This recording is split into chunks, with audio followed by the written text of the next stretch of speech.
This is Stephanie again. One more question. Sure. One of the things that's kind of burning that I want to do that I won't do because I'm not sure how it fits in a big picture. For example, I think a podcast would work very well right now, not only featuring some of the comments that the students have submitted, but even interviewing other people, faculty or community members. But I don't want to step out and do something and it's not a part of a big organized package like what you're talking about here. Is it wise to wait? Yeah, again, so I think just like you are going to be strategic about who you're going to communicate and how you're going to communicate and what you're going to communicate, I think you also have to be very strategic about your process. In other words, there's one of you, Yeah. of all of you, and you have this precious energy. And how are you best going to use it in a way that you think is going to make the biggest difference? So, how is there even a goal when you just have this ideal? Oh, it would be great if people could tell their stories. I mean, I don't know. I don't know what the end game is. If that makes any sense.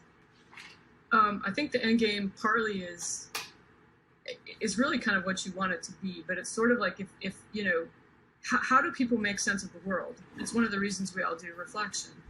How do we work? How do we fail forward together?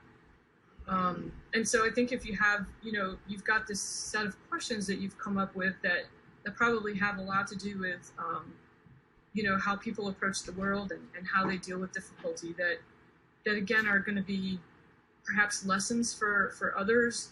I think just the act of telling, the act of listening can be a product of love. I mean, I think about NPR StoryCorps. Oh yes, I've been on as there.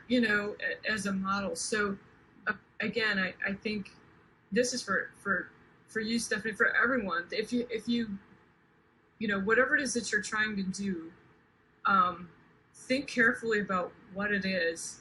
Some things you might jump into right away. Some things you might wait.